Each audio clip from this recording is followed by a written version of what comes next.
Hello everyone, जैसा कि आप सब जानते हैं इधर यूपीएससी के सिविल सेवा एग्जाम में खास तौर से काफ़ी क्वेश्चंस एग्रीकल्चर से जुड़े हैं और कुछ इस तरह के प्रश्नों को लगातार यूपीएससी दे रही है जहां पर आप में से काफ़ी स्टूडेंट्स हैं जो जिन्हें कुछ क्वेश्चंस को सॉल्व करने में दिक्कतें आती हैं। उन्हीं में से एक एग्रीकल्चर का टॉपिक इस बार है जो मैं लेकर आप सबके आया हूँ, जिसको हम कहते हैं पोडू। है तो बड़ा क्यूट सा नेम, और वैसे बताऊँ तो ये एक तेलुगु नाम है।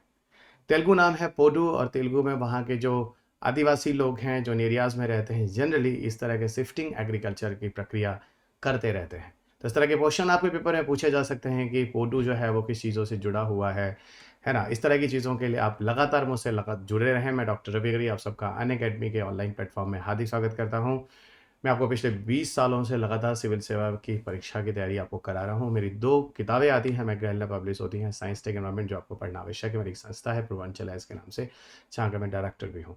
ये मेरा टेलीग्राम चैनल है जहाँ पर आप मेरे सारे पीडीएफ ले सकते हैं। इसके अतिरिक्त अनअकैडमी पर मेरी क्लासेस सुनने के लिए आप मुझे दिए गए लिंक पर फॉलो कर सकते हैं। यहाँ आपको मेरी बहुत सारी लाइव क्लासेस और उसके अलावा फ्री स्पेशल क्लासेस भी मिल जाती है। मेरा कोड रवि यूपीएससी है।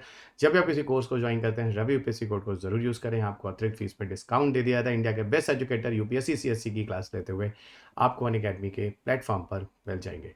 अनअकैडमी अनलॉक 20% ऑफ आपको दिया जाता है, ऑप्शन दिया जाता है। अलग अलग मंथ्स ड्यूरेशन में आपको अलग अलग आपको लगभग 20% तक की छूट रवि यूपीएससी कोड तक दी जाती है। इसे मिस ना करें। यूपीएससी सीएससी के नोट्स जो है 2.0 ये अपडेट हो चुके हैं। इनमें कॉम्प्रिहेंसिव कवरेज, पूरा का पूरा कंटेम्प्रेरी इश्यूज और फ्लो चार्ट, माइंड मैप्स, सारी चीज़ों के हिसाब से आपको अपडेटेड नोट्स आपके कोर्स के साथ आपको दे दिए जाते हैं। सीएससी और एक ऑप्शन है 2 साल या उसके ऊपर के सेशन लेने पर आपको अतिरिक्त सालों तक, जब तक आपका सिलेक्शन ना हुआ तक, आपकी मदद अनअकैडमी की तरफ से की जाती है। यहाँ पर भी आपको 20% डिस्काउंट रवि यूपीएससी कोड के साथ दिया था। 0% ईएमआई भी आपको अनअकैडमी लोन फैसिलिटी देता है। किसी तरह का फाइनेंशियल क्रंच है तो आप इसका फायदा उठा सकते हैं। Y N academy is the best option, क्योंकि आप में से इसको बढ़िया वाइडेस्ट चॉइस ऑफ एजुकेटर्स मिल जाते हैं, फ्लेक्सिबिलिटी मिल जाती है कोर्सेज के साथ, अनलिमिटेड रिव्यूज मिल जाते हैं, लाइव मेंटरशिप हो जाती है, और इसके अतिरिक्त 178 से प्लस टॉपर्स आपके यूपीएससी 2021 में अनअकैडमी से मदद ले चुके हैं। आइए बात करते हैं पोडू है क्या। फिलहाल पोडू बहुत ही कॉमन टॉपिक है, सिर्फ नाम ही है जो थोड़ा सा यूनिक है, जो थोड़ा सा नया है। बताऊंगा पोडू तरह के जो शिफ्टिंग एग्रीकल्चर हैं वो कहाँ होते हैं, और किन किन स्टेट्स में किन किन जगहों के आदिवासी जो होते हैं वो पोडूज तरह के शिफ्टिंग एग्रीकल्चर का उपयोग कर रहे हैं। फिलहाल समसामयिकी में क्या है ऐसी चीज जिसको लेकर ये पोडू न्यूज में रहा और जो मैं लेकर ये वीडियो आपके लिए बना रहा हूँ। तेलंगाना बीजेपी स्टेट प्रेसिडेंट बंदी संजय कुमार ने सीधा सीधा जो तेलंगाना के सीएम है केसीआर, उनसे क्वेश्चन पूछा है कि भाई ऐसा है कि जो आदिवासी हैं, ओके, उनको आप पट्टा कब देंगे, जो पोदू वगैरह के कल्टीवेशन के लिए वहाँ के लोग लगातार कल्टीवेशन कर इस तरह की चीज़ों को का प्रयोग कर अपना जीविकोपार्जन चलाते हैं। सो ये रहा वो क्वेश्चन जिसमें जिसमें केसीआर ने अभी किसी तरह का कोई भी जवाब नहीं दिया है। तो यहाँ बंदी संजय कुमार ने सीधा तेलंगाना में इस इशू पर उन्होंने केसीआर से प्रश्न पूछा है, और यही पोडू आपके टाइम्स ऑफ इंडिया के न्यूज़ में ये पब्लिश भी रहा है। इवन इंडियन एक्सप्रेस ने भी इसके बारे में छापा है। तो इसके बारे में हम लोग बात करने वाले एक्चुअल में पोडू क्या है। देखिए, पोडू एक तरह का शिफ्टिंग कल्टीवेशन है। इसमें करते वही हैं जो कि आप नॉर्थ इंडिया वगैरह में देख सकते हैं, मध्य भारत में देख सकते हैं। शिफ्टिंग एग्रीकल्चर की एक प्रक्रिया है। यहाँ पर हम पौधों को काटते हैं, उन्हें जलाते हैं, इसी प्रोसेस का यूज़ करते हैं। लेकिन याद रखिएगा, पोदू जो शब्द है वो तेलुगु भाषा का शब्द है। इसका सीधा असल में बताऊं तो कुछ ऐसे ट्राइब्स हैं, कुछ ऐसे लोग हैं जो जनरली आंध्र प्रदेश, उड़ीसा और तेलंगाना, याद रखिएगा स्टेट कौन कौन से स्टेट में जनरली शिफ्टिंग एग्रीकल्चर आपको चल रहा है, तो आंध्र प्रदेश, उड़ीसा, तेलंगाना, ये पूरा का पूरा जो एरिया है, यहाँ पर जो ट्रेडिशनल सिस्टम ऑफ कल्टीवेशन के रूप में पुड्डू को अपनाया जाता है, जो एक शिफ्टिंग कल्टीवेशन का प्रोसीजर है। करते क्या है सेफ्टी कल्टीवेशन में, आप सब अच्छी तरीके से जानते हैं, चाहे प्राइमरी फॉरेस्ट हो या सेकेंडरी फॉरेस्ट हो, उनको सीधा काटते हैं और जला देते हैं। या उस एरिया के छोटे मोटे जो क्रॉप होते हैं उन एरियाज में आप उनको क्या करते हैं, लगातार हर साल जो 1 साल 2 साल में जो हो रहे होते हैं उनको भी लगातार वहाँ काट कर आप जलाते रहते हैं। और वहाँ की मिट्टी में अभी बताता हूँ कुछ चीज़ों को पोटास और सीड को मिलाकर वहाँ पे फिर अगले अगले सीजन के कोई पौधा लगाते हैं। खास तौर से शिफ्टिंग कल्टीवेशन के बारे में बात करें या शिफ्टिंग एग्रीकल्चर के बारे में बात करें, पोडो ये पूरी तरह से नॉर्थ ईस्ट में प्रयोग में लाया जाने वाला झूम कल्टीवेशन के समान है, और मध्य प्रदेश में बावर प्रणाली के समान है। तो ये बेवर और झूम कल्टीवेशन की जो तकनीकियां हैं जो भारत में और राज्यों में हो रही हैं, उसी तरह की तकनीकी पोडू भी है जो इन 3 राज्यों में खास तौर से वहां के ट्राइब्स, वहां के लोकल लोगों के द्वारा किया जाता है। यहाँ पर सीधी सीधी तरीके से मैंने आपको बोला कि आप लैंड को जला दीजिए, जो पौधे वौधे हैं। इसमें सबसे बड़ा फायदा यह है कि बहुत ही शॉर्ट टर्म में ये सारा का सारा प्रोसेस हो जाता है। ओके, और फार्मर यहाँ क्या करते हैं, जब तक वहाँ पर एग्रीकल्चर का प्रोडक्टिविटी हो सकती है तब तक तो एग्रीकल्चर प्रोडक्टिव करते हैं, उसके बाद उस जगह को छोड़कर किसी दूसरे फ्रेश क्लियर लैंड एरियाज में फिर चले जाते हैं, वहाँ के फिर पौधों को जलाकर फिर वहाँ पे या काटने के बाद वहाँ पर पुनः कुछ साल तक एग्रीकल्चर करने का, जब तक वहाँ प्रोडक्टिव मिलती है तब तक ये प्रोसेस लगातार किया जाता है। जैसे मान लीजिए ये कोई पहला एरिया है, पहला प्लॉट है जहाँ पर उन्होंने काटा और जलाया, जलाने के बाद वहाँ पर उन्होंने कल्टीवेशन किया। जब तक वहाँ की मृदा एग्जॉस्ट नहीं हो जाती तब तक वहाँ पे कल्टीवेशन करते हैं, फिर वो दूसरे प्लाट की तरफ चले जाते हैं, फिर वहाँ का भी जब एग्जॉस्ट हो जाता है फिर तीसरी तरफ चले जाते हैं, फिर वहाँ का एग्जॉस्ट हो जाता है, इस तरह करते करते करते वो प्लाट को चेंज करते हैं। और फिर वही एक समय के बाद 10, 15, 20 सालों के बाद फिर उन एरिया पे फिर से लौट जाते हैं जहां से उन्होंने काम किया। इसका मतलब यहाँ पर यह देखा जा रहा है कि जब उस एरिया तक वो कल्टीवेशन करे, मान लीजिए किसी जंगल का एरिया है, वन का एरिया है, उन्होंने काटा, जलाया, जलाने के बाद उस एरिया में उन्होंने 5 साल 7 साल तक कल्टीवेशन किया, अच्छा खासा फर्टिलाइजर था। अब बात ये होती है कि जंगलों में फर्टिलिटी कहाँ से आती है? सीधी बात, जंगल बहुत ही फर्टाइल एरिया होते हैं क्योंकि वहाँ पे पत्तियां, पेड़ पौधे वगैरह गिर रहे होते हैं, टहनियां गिर रही होती हैं, वो लगातार डिकम्पोज होकर अपने सरल एलिमेंट्स में कन्वर्ट हो रहे होते हैं। तो उसी चीज को मैंने बोला कि यहाँ पर आप क्या करेंगे, उन चीजों को लेंगे। ओके, उन चीजों को लेंगे जब तक कल्टीवेशन होता है, उसके बाद उन्हीं एरियाज को छोड़कर जब आप जाते हैं, उन्हीं को फिर आप या तो किसी पौधे को लगा कर जाते हैं, फिर पुनः जब वो बाद में लौट कर आते हैं एक रेगुलर इंटरवल के बाद, काफी सालों के बाद, फिर आपको उसी फार्म में रिजुविनेट हुआ आपको दिख जाता है। तो ये एक साइकिल को आपको समझाने की कोशिश यहाँ पर की जा रही है।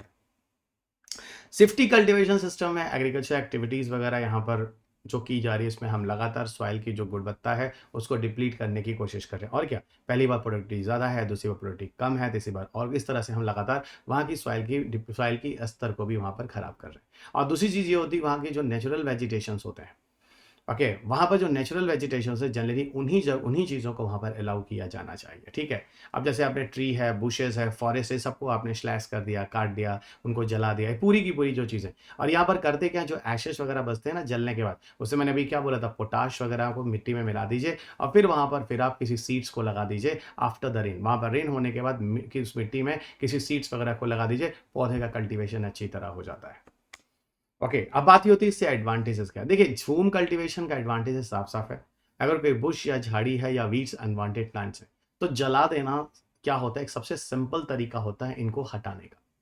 वहीं दूसरी तरफ अगर आप किसी लैंड को प्रिपेयर करना चाहते हैं बहुत तेजी से एग्रीकल्चर के लिए, तो ये लैंड ऑलरेडी बहुत फर्टाइल एरिया होता है। जैसे मैंने बोला कि वहाँ की पत्तियां गिर रही हैं, ज़मीन जो है वो काफ़ी ज़्यादा फर्टाइल हो रहा है, तो वो चीज़ें एग्रीकल्चर के लिए भी काफ़ी बेहतर हो जाएंगी। काफ़ी फास्टेस्ट और आसान ईजिएस्ट मेथड एग्रीकल्चर के लिए शिफ्टिंग एग्रीकल्चर होगा।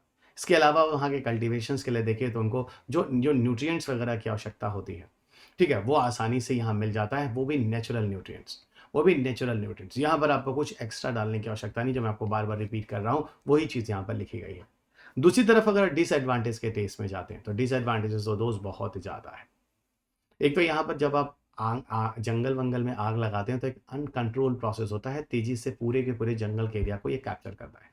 यहाँ पर डिफॉरेस्टेशन किया जाता है, वनों की कटाई की जाती है, लगातार जो ऊपर की मृदा होती है उसकी सॉइल की जो गुणवत्ता होती है वो इरोड होती रहती है। ठीक है, आग लगाने इस तरह की चीज़ों से, क्योंकि बार बार आप लगातार झूम कल्टीवेशन कर रहे हैं, तो आग लगाने के बाद मिट्टी फ्री कर दी, है ना, उस जमीन को लगाकर आपने क्या किया, ऊपर की जो सॉइल की लेयर होती है वो 2 साल 3 साल 4 साल तक उस वो पौधा वहाँ का न्यूट्रिशन ले रहा होता है, तो धीरे धीरे उसकी गुणवत्ता खत्म हो रही होती है। तो यही कह रहे हैं कि इरोजन ऑफ टॉप सॉइल के साथ ये कह लीजिए कि जो सॉइल है वो इनफर्टाइल होता चला जाता है। यहाँ पर हम लगातार वृक्षों को जलाते हैं, स्टबल वगैरह जो जनरेट होता है वो जब जलाते हैं ट्रीज और स्टबल्स को, तो अच्छा खासा वायु प्रदूषण करते हैं। और शायद आपने देखा होगा स्टबल बर्निंग पे क्वेश्चन यूपीएससी ने मेंस में भी पूछा गया है, 2018 के आसपास यूपीएससी ने स्टबल बर्निंग पे क्वेश्चन पूछा गया, जिसकी वजह से दिल्ली जो होता है वो ठंडी के टाइम में काफ़ी चोक शहर हो जाता है। आपको पता होगा दिल्ली में उतना पोल्यूशन नहीं होता जितना अगल बगल के यूपी और हरियाणा पंजाब इन सब एरियाज में जो प्रदूषण होता है, उसकी जो विंड्स होती है, जो पराली जलाई जाती है, आपने सुना होगा स्टबल बर्निंग्स, उसका सारा का सारा धुआं दिल्ली में आकर रुकता है। और दिल्ली में क्या है, बिल्डिंग्स और मॉन्यूमेंट्स हैं, तो वो काफ़ी देर तक यहाँ पर सस्पेंड करते हैं, वो हवा में तेजी से घुलकर इधर उधर नहीं जाने पाते हैं, और दिल्ली में भाई दमघोटू टाइप की सिचुएशन हो जाती है जो कि बहुत ही खतरनाक होती है। और यहाँ तक कि आप सब जानते हैं दिल्ली दुनिया में सबसे ज़्यादा पॉल्यूटेड सिटी की लिस्ट में आ जाता है उस टाइम, फिलहाल मैक्सिमम ही टाइम आप। तो ये सारा का सारा जो लेसन था आपको पोड्डू के लेकर मैंने बताया, फिलहाल पूरा का पूरा टॉपिक शिफ्टिंग एग्रीकल्चर से ही जुड़ा था जो आपने देखा है। तो ध्यान रखिएगा कहाँ पर लिया गया, किन किन जगहों पर होता है, ठीक है, ये सारी चीज़ें आपको जाननी होगी। अंत में इतना ही बोलूँगा, टेलीग्राम चैनल से आप जाके मेरे पीडीएफ को ले लीजिए और अनअकैडमी पर मेरी क्लासेस के लिए आप मुझे unacademy.com/ravi_2010 पर ज्वाइन कर लीजिए। यहाँ पर आपको मेरी प्लस की क्लासेस मिल जाती हैं। प्लस और आइकॉनिक कोर्सेज के साथ आपको बहुत सारी फ्री स्पेशल क्लासेस भी मिल जाती हैं। टेलीग्राम पर मैं आपको बार-बार सजेशन दूँगा, क्योंकि यहाँ पर मैं वीडियो के लिंक्स भी लगातार शेयर करता रहता हूँ। मेरा जो प्रोफ़ाइल है उस पर अगर जाना चाहें तो अनअकैडमी प्रोफ़ाइल पर यहाँ पर आप मेरे साथ फ़ॉलो कर लें, आगे भविष्य के लिए भी आपके लिए बहुत अच्छा होगा।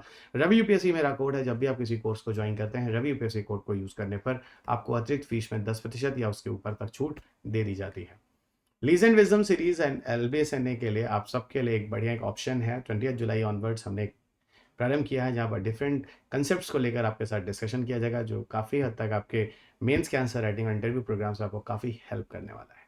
यूपीएससी सीसी का अगला बैच 28 जुलाई से स्टार्ट हो रहा है, इसे मिस ना करें। यहाँ पर आपको 2023 की प्रिपरेशन बाइलिंगुअल और इंग्लिश दोनों ही मीडियम में कराई जा रही है। यहाँ आपको पूरी की पूरी जीएस की बुकलेट्स भी दी जा रही है, और यहाँ पर जो मैंने अभी 2.0 करके जो आपको अपडेटेड मटेरियल बोला है, वो इसके साथ आपको फ्री में दिया जाता है। इसके साथ ही मतलब इंटीग्रेटेड है। मेरे कोर्सेज साइंस टेक एनवायरमेंट के लगातार अनअकैडमी पर चल रहे हैं। मेरे से जुड़ने के लिए आप मुझे प्लस पर फॉलो करें।